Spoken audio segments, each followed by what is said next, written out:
This episode has been brought to you by DiceyGoblin.com, online board game retailer, where every board game is an award-winning board game. Hey everybody, welcome to Board Online, Board Offline. We're bringing you the review of Abyss today. Very excited for this. We're finishing up our series on it now. This is the final video. This review, the way we do our reviews here is we're not going to cover any of the actual rules during this review. If you want to know the rules, go back and check out our How to Play Abyss video, which you can find in the playlist that this video is in. You can also search it out, of course. So without anything else, let's get right into the review. All right, so the first thing that we're going to look at, as usual, is going to be the originality of the game.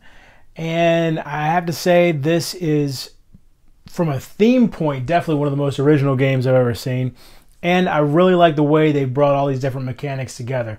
So as far as the theme goes, you've got this underwater world where each player is vying to become the next emperor of this vast, empire, I guess, underneath the ocean. And you're trying to get all these different lords to come to your cause. And in the end, whoever has the most influence becomes the emperor, takes that throne.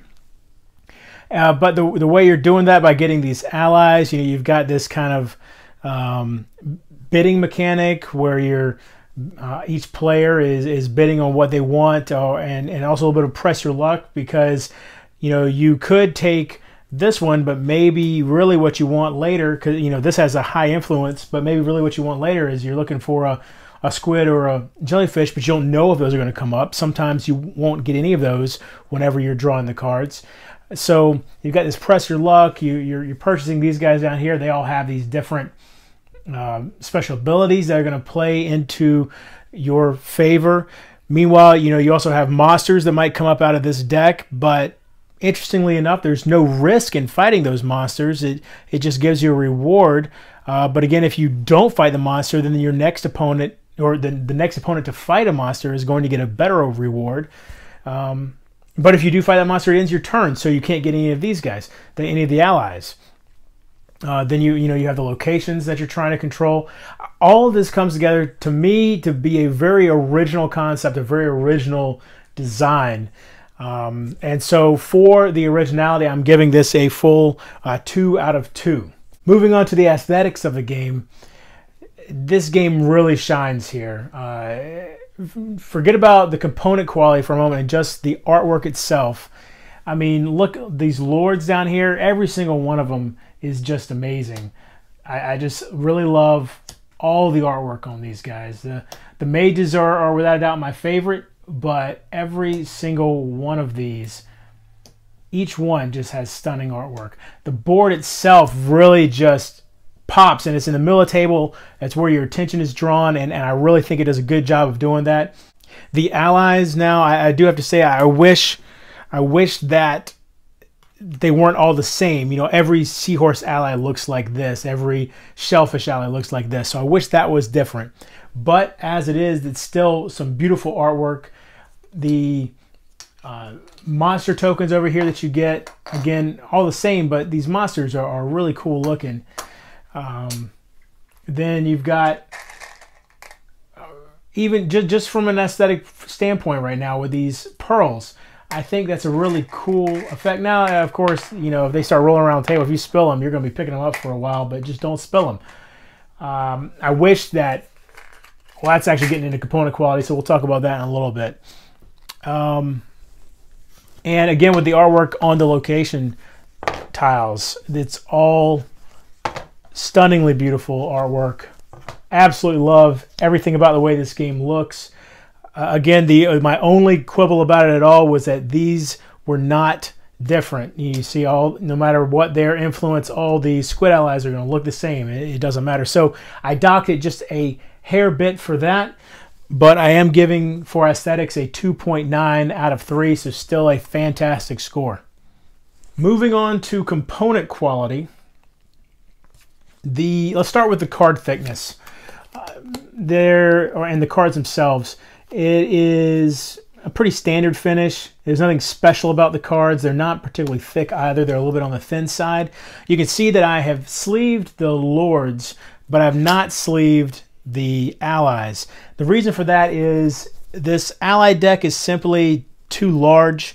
for their size to be able to be sleeved. It would not, I wouldn't be able to keep it standing upright. You can see right there on the bottom of that ally, there's already some wear there just from the little bit of time that I've had the game. The Lords, I did go ahead and sleeve because their deck is much more manageable that way, and I think that it would be easier for some tells to show up on the backs of these cards than it would be with the allies, because each Lord is individual, whereas with the allies it's not quite as imperative that the tells go away, or that the tells never show up. So with the cards, wish they were thicker, wish they were a little bit heavier duty. Moving on to all the cardboard pieces, however, all of those are fantastic. There was no tearing when I punched them out. What, you know, the keys, the monster tokens, all the stuff, the locations, all this is really high quality cardboard. The board itself is high quality. The one complaint with the board is that in the crease, since these are some darker colors in here, you can see that just from folding and unfolding it, there are some wear. There is some wear going on there. The rulebook itself is very well laid out, I think.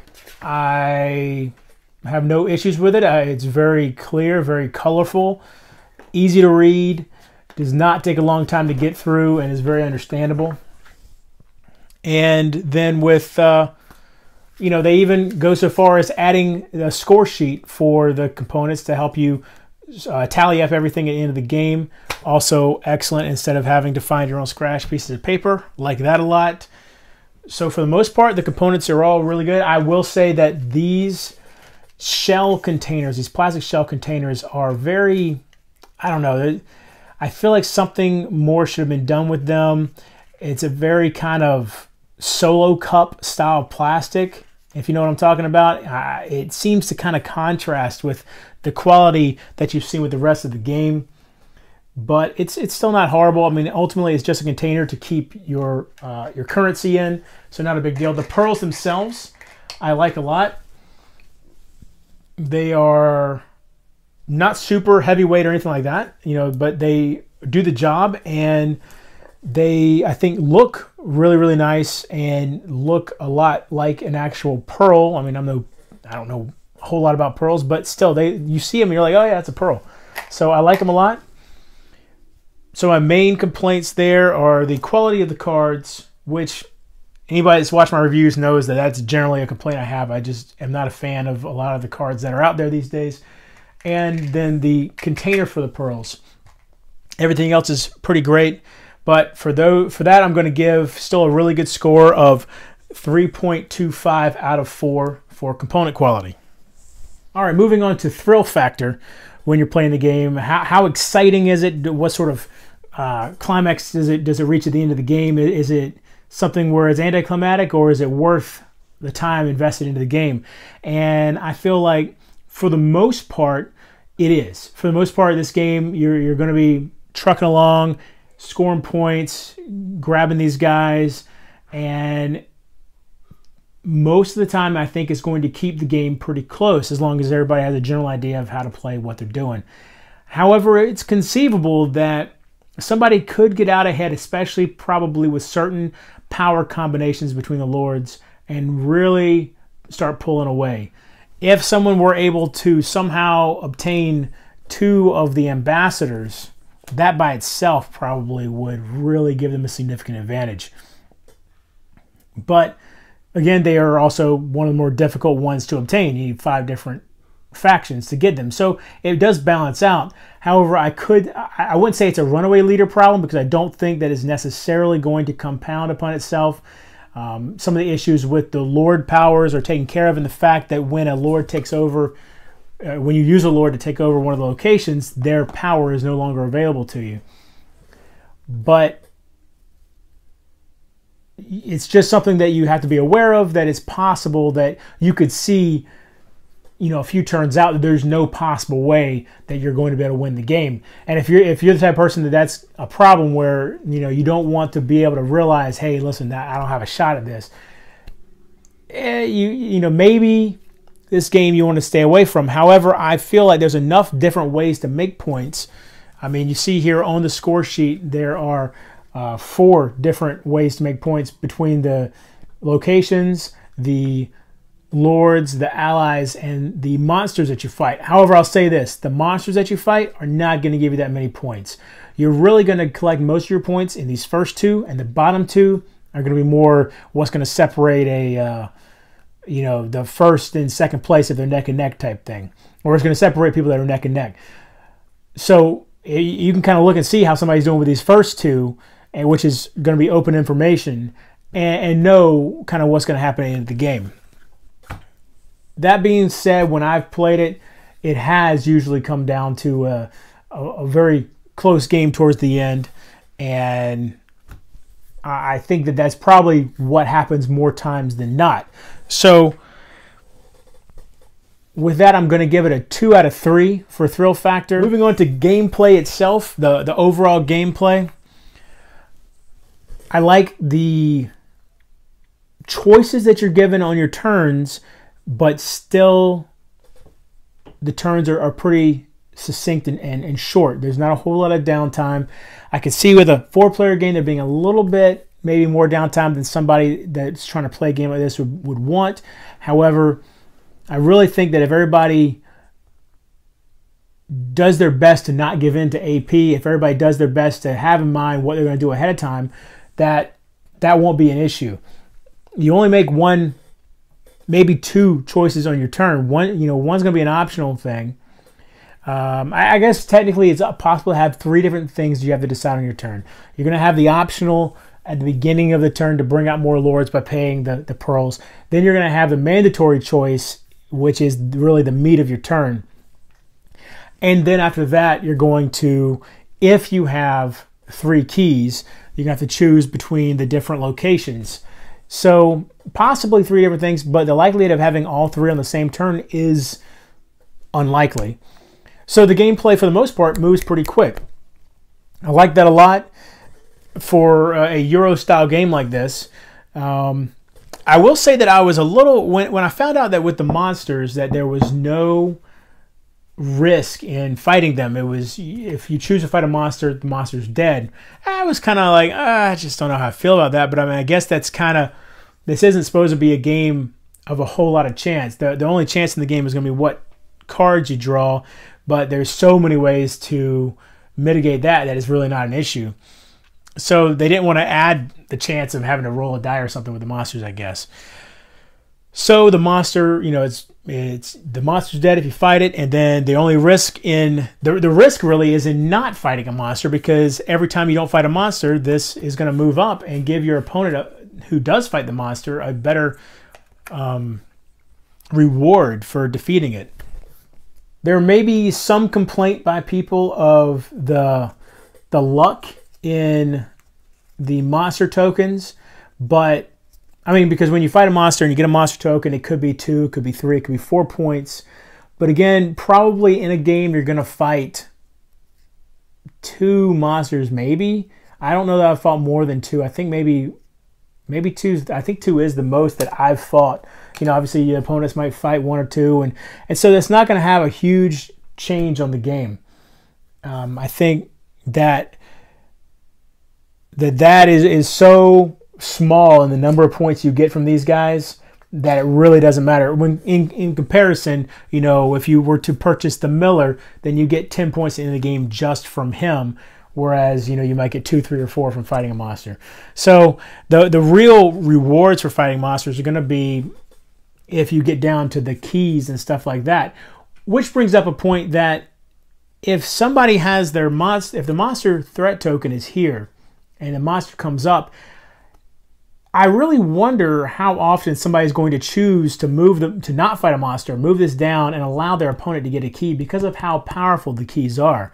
I mean, that's, you know, you get so many points from these locations that it really, I just don't know how often someone's going to choose. And the idea that this threat marker could get all the way down to here where there's 2 keys, I don't know that I'll ever see that happen in a game. Which makes me think that maybe this track should have been reevaluated a little bit. I really can't imagine it getting all the way down there. Overall, the gameplay is a lot of fun.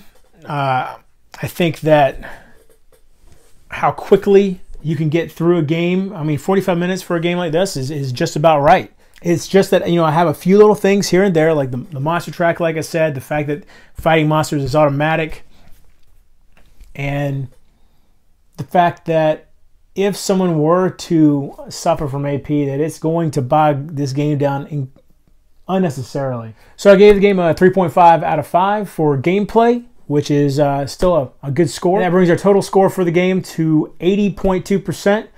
On my scale, that makes this a great game. It's on the verge of good, you know, just above good, into the greatness area. I think this is a game that, you know, I'm surprised I don't hear more people talking about it. I know that when it first came out, everybody was in awe of the artwork and the game itself. Everybody was talking about it. It was on the BGG hotness list, and now it's just kind of gone away. Now a new expansion did just recently come out called the Kraken.